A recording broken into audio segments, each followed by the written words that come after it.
Good morning and a warm welcome to this panel discussion entitled Connect and Grow, Transformational Collaboration. I'm Siobhan Jordan, I'm Director of Interface, which provides a free service to unlock knowledge, expertise, technologies and talent from across Scottish universities and colleges to support industry-led challenges. In introducing this session, my belief is that Scotland and indeed the world will not recover from the pandemic and its consequences without collaboration. Now more than ever, partnering, collaboration and being open to innovation is key to longer-term business success. Now with over 2,500 partnerships brokered by Interface team between businesses, third sectors and academic collaborators that connect, grow and scale companies through transformational collaboration. It's true that partnership is very much within the Interface DNA. We regularly see how challenge-driven collaboration has fostered diversification, creativity, sustainability and technological breakthroughs, leading to both economic and societal impacts. But for many businesses, many organisations, instigating, managing and generating value from collaborations may be on the long list of nice to have or even on the hard to do list. So surviving and thriving being the motto for any organisation to propel them forward in the next few months, it's brilliant that we have this session to be able to explore this transformational collaboration in more depth.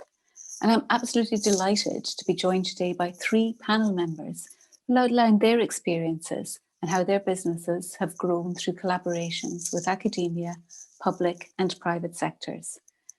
And a warm welcome this morning to Amanda Pickford, Director of ThermaFY Group, Andy Sim, Director of Oxido, and Allan James, Founder and Managing Director of Semefab.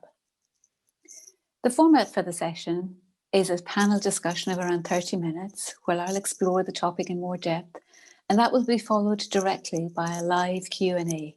So we really welcome your questions through the chat function. So let's start hearing from our panelists. And I'll start directly with Andy. If you could introduce yourself and perhaps outline what external collaborations you have currently in place and perhaps how these are important for your business in the last 12 months. Thanks, Siobhan. Happy to. I'm Andy Sime. I'm Director of Oxido Limited, a small consulting and software development company in Glasgow. And just now we've got collaborations in place with a number of public and third sector organisations. And they are all focused around the same theme that we are working on just now. So their interests are about helping people connect with and learn in nature. That's the delivery project we've been working on for the last couple of years. So they range from national public sector organisations like Nature Scot, was Scottish Natural Heritage, through to third sector and charity organisations that support that area. And over the last 12 months, I think they've been particularly important to us because 2 of the things that underpin that project, so access to groups of people and being able to get outdoors easily, have been somewhat impacted by COVID. So our ability as a technology company to come and observe and learn about the environment that we are developing technology for has been really constrained. So having organisations who intuitively know about those and who understand what redesigned services in the face of COVID should look like in those areas has been really critical when we've faced the constraint of not being able to develop that knowledge in-house. So that's been our last 12 months, an interesting year. Thank you very much, Andy. And Amanda, turning to you, your collaborations and how have they been developed over the last 12 months? Hi, I'm Amanda Pickford. I'm the founder and director of ThermaFY Group. We are a group of companies that use thermal analysis to understand and measure heat patterns within different products or for different solutions. So we have a range of different products that we have developed. Our ThermaFY Eco Solutions is a heating efficiency software. Then we have ThermaFY Agritech, which is looking at tracking and tracing disease within animals. And obviously with COVID, we've built a new solution called ThermaFY Protect, which is tracking and tracing and identifying temperatures within people. And collaboration has been fundamental to the development of all our solutions. Interface was one of the very first companies I went to when I set up my business, and have been pivotal in helping me build out all the solutions that we have. But specifically this year, we have utilised an opportunity to work with Robert Gordon to help help with the analysis of our thermal images, to make it much sharper so that we can understand and potentially identify the earlier signs of COVID, or be able to be more precise in what we're looking for.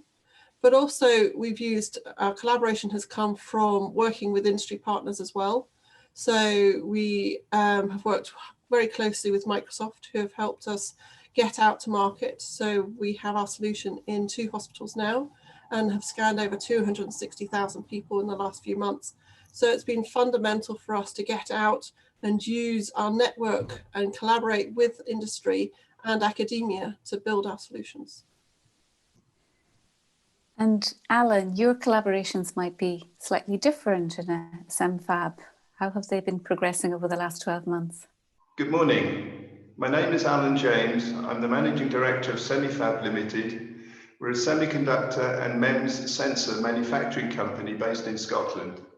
And we're finding that the climate right now for MEMS sensor development and manufacture is very healthy. Despite the restrictions that we've been facing due to COVID, we've still had a lot of interaction and collaboration work going on at Semefab. In some respects, communication has become more easy and more efficient, actually, as partners have become more familiar with using Skype, Zoom, WebEx, etc. And we're all getting very good at video conferencing and being able to share documents, etc., easily from our laptops and when working from home. And I think this webinar is a great example of that. In particular, we're seeing a strong interest from academia in collaborating with high-tech manufacturing organizations such as Semefab. And I think the reason for this is that over the past 10 years or so, university funding has become increasingly dependent on industrial collaboration, and metrics are being applied now to how well this is happening at the universities. I actually receive probably one request every 2 or 3 months for letters of support from universities across the UK looking to collaborate. Examples would be EPSRC funded projects, where the university normally initiates the collaboration, and Innovate UK competitions and knowledge transfer partnerships, or KTPs as they're known, where the industry can take the lead. We're also seeing an increased emergence of academic entrepreneurs who want to see the fruits of their research turned into products and exploited commercially. And this is particularly true in the MEMS sensor arena that we cover. An example is the ThermaFY, which is a string of tiny thermocouples with hot junctions on a thin low thermal mass membrane and cold junctions on the bulk silicon. This is a device that we felt we could probably make and enter the market back in 2018. And we contacted University West of Scotland, the Thin Film Institute, under a census-funded collaboration to help us develop our first ThermaFY device. Census actually is an organisation that was established by Scottish Enterprise to encourage collaboration between industry and academia in the area of sensors and sensor systems. Then we followed this with an IRANET collaboration, a Horizon 2020 programme involving 3 European partners in addition to ourselves and UWS. And this was to create a platform for a multi-gas spectrometer using ThermaFY sensing. So in December 2019, we began sampling our first ThermaFY products to customers, including several Chinese companies. And in April of 2020, we actually took orders for 10 million ThermaFY chips for 4-head thermometers, and they were delivered during the May, June and July timeframe last year. A great result from an academic collaboration. We're now establishing a knowledge transfer partnership with the University of West of Scotland to help us to develop a CO2, carbon dioxide gas sensor capability using their knowledge and equipment to assist us in developing absorber coatings for the ThermaFY that can increase performance and enable smaller chips to be used. I think this is a fine example of how a collaboration can lead to spin-off ideas for further commercialization. Allan, it's great to hear all that great activity happening. And I think for all of you, you've just explained a wealth of collaborators that you've got there between public, private, and a number of the different universities that have been mentioned. Amanda, turning to you as a very small business, you know, that's scaling rapidly, establishing collaboration might seem quite daunting, but you've mentioned Microsoft in the midst of all your collaborators, along with some of the academic institutions. So how did you go about finding the right partner? So I think small businesses really struggle to actually look at how they can grow their business. And as I said at the beginning, we reached out to Interface very early on in our business. We did a project with the Edinburgh University with the DICSVETs, looking to see that the thermal analysis we were getting was good enough, and DICSVET did what it said on the tin. But through that, it gave us confidence that actually there's an awful lot that we don't know. And there's an awful lot of information and expertise and support out there if you go out and look for it.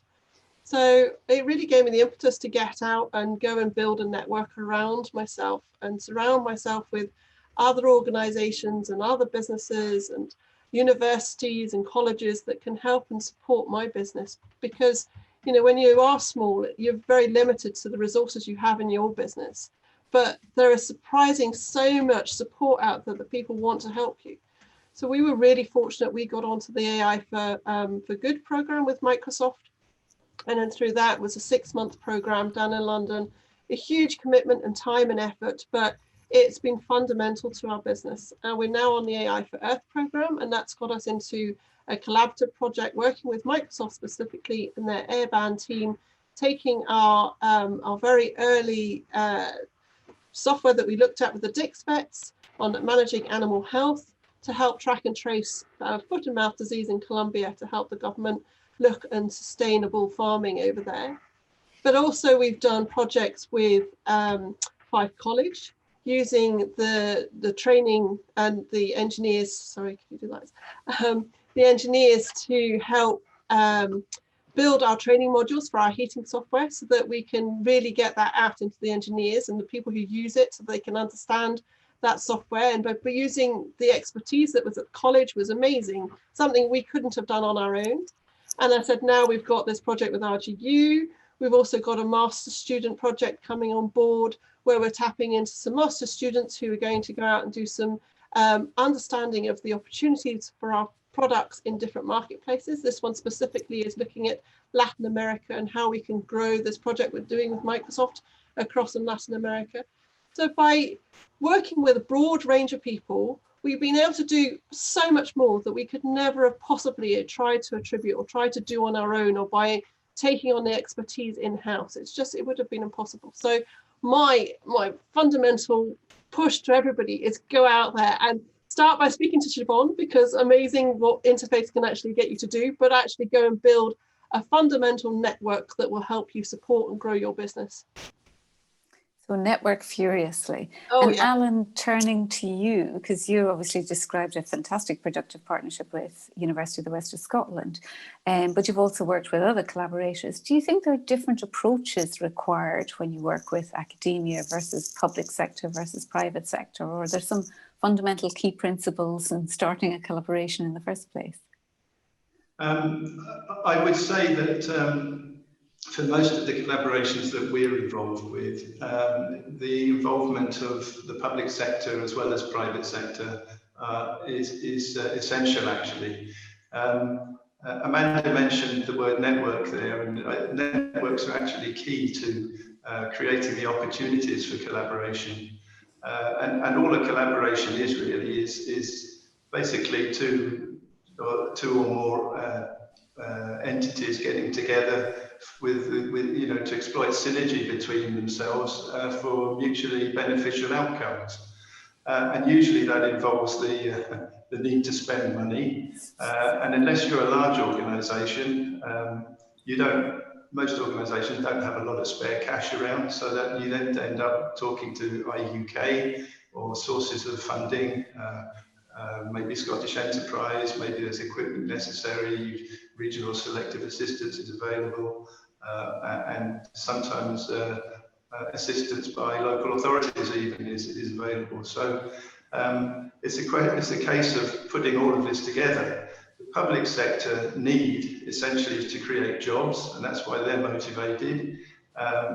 I've mentioned academia. Their need is to get stuff out there into industry now, because academia is very focused nowadays on commercial outcomes, and businesses have to make money. So that's really the story. But the interesting part, I think, which will come out of this discussion, is how do you create networks? What can you do to stimulate and put yourself in a position where you are creating an effective range of contacts, some of which will develop into collaborations, and I hope we get on to talk about that. And I think that's a lovely segue into Andy, because your collaboration with Nature Scott came through the CivTech programme. And I guess that's a really good way of driving public sector innovation, but also perhaps finding partnerships that are really right for Scottish SMEs. Do you want to explain a little bit more about how that partnership evolved and is right for your business? Yeah, I think although CivTech's, I guess, officially procurement, but it feels much more like a partnership when you go through it. So I think it's unique, and it would be difficult in the time we've got available to explain the whole CivTech process. But fundamentally, in the context of collaborations, the thing that's different about it is that you very much work with your partner, in our case, Nature Scott, towards an outcome that's loosely defined at the outset and is refined jointly as you go, as opposed to the age-old way of here's 600 pages of us describing what we think we want, and now will you please go off and build exactly that thing before we find out it was wrong.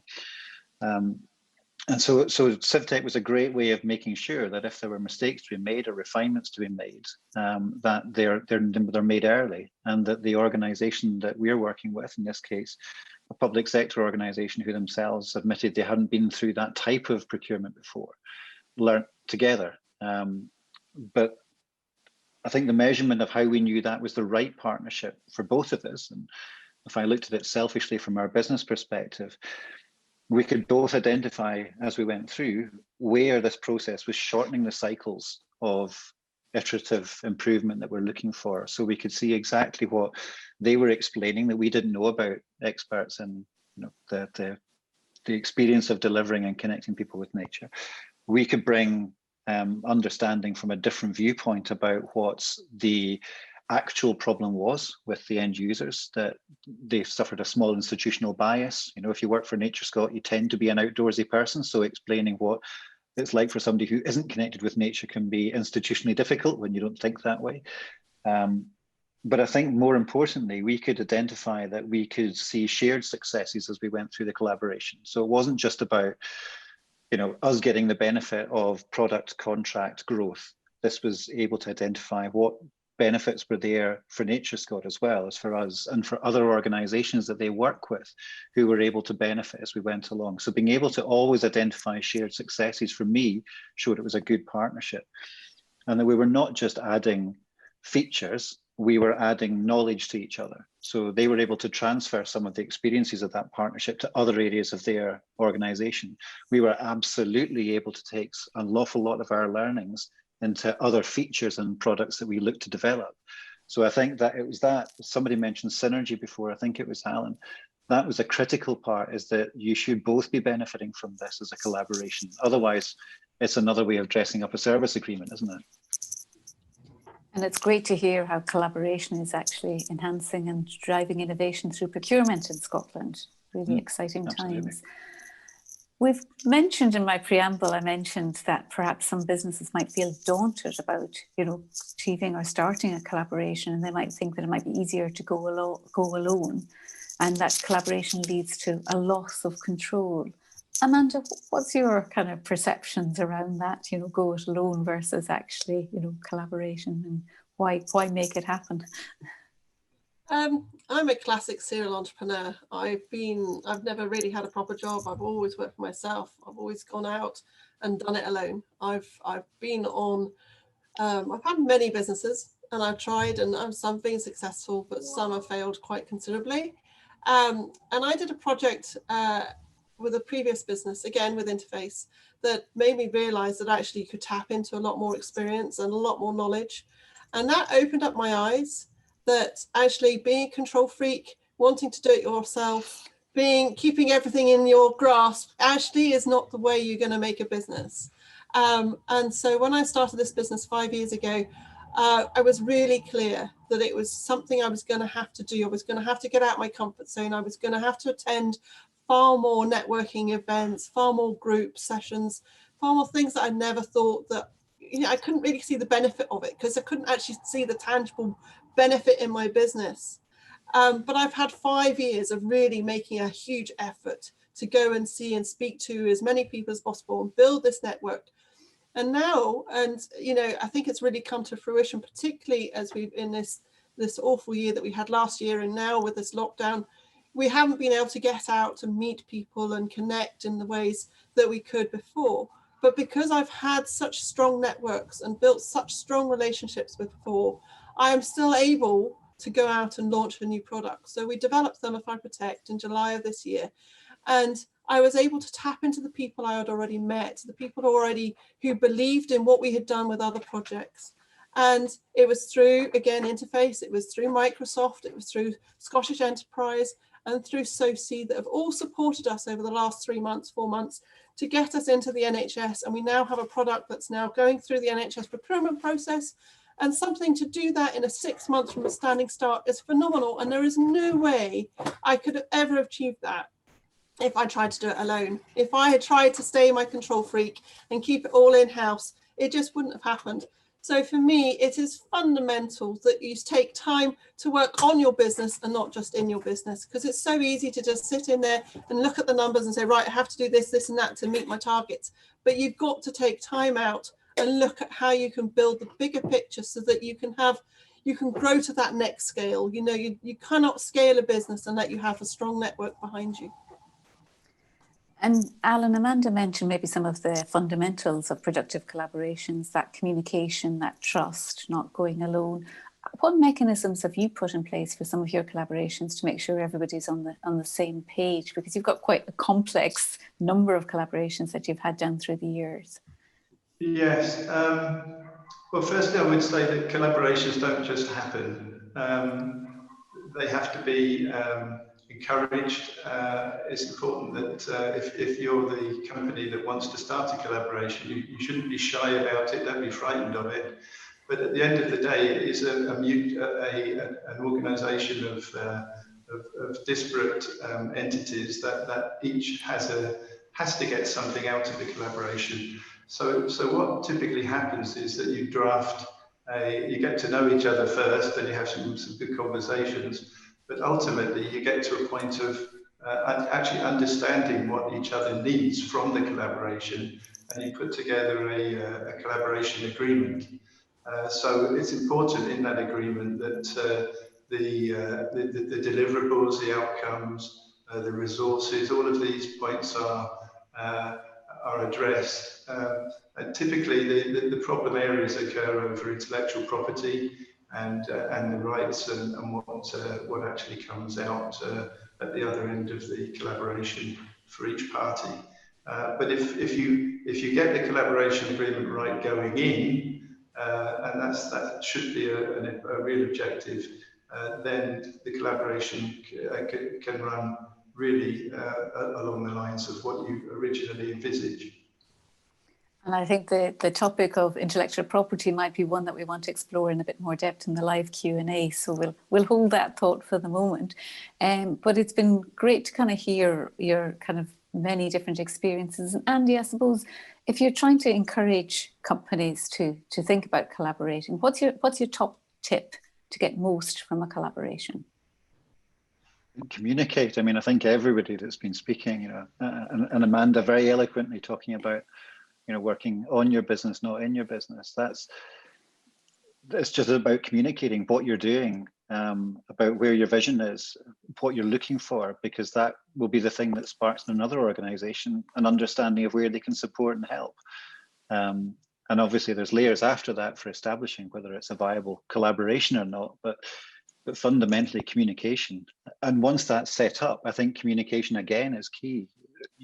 As you go through, it's easy just to have milestones that you sit and talk about when you get there, but day to day, we've found that it's that routine communication, you know, maybe a little bit of validation of what you mean by that communication as you go, but fundamentally, communication is a thing that on which almost all of our collaborations have succeeded. And I think I would just keep reiterating that talk. And Andy, anything to add on another top tip? Well, my second one was going to be validation, but I've sneaked that one in. So, oh, there you go. So, Allan, anything you would like to add for your top tip in terms of communication validation? We'll add to the I think you have to be open and very honest with your collaborating partners. You have to sometimes brainstorm, think out of the box. Don't be too pedantic about your particular point of view at the outset, and come to a good working relationship. That's absolutely key. And Amanda, not to finish without hearing your top tip for collaboration as well. Well, as Allan was saying, it's a relationship, so there has to be something in it for both parties. You know, you need to understand what you are providing to the people you want to collaborate with. It's not just what you want from them. There has to be this win-win on both sides. And I think if there's a clear understanding of that and you both appreciate what each other is getting out of this, then you're in for a really strong relationship. And that the stronger the relationship, the more you'll get out of it, and the better it is for the whole program that you're working towards. Well, thank you all so much for sharing your insights. I know it's been a little bit of a whistle-stop tour across a very varied selection in both, you know, what makes a winning collaboration to explaining your collaborations. And I'm very much looking forward to the open Q&A that will follow this session now, so that we can get a little bit more in depth and hear from our audience as to what they are particularly interested in some of the reflections that you've shared. So thank you all very much, and let's head over now to the live Q&A.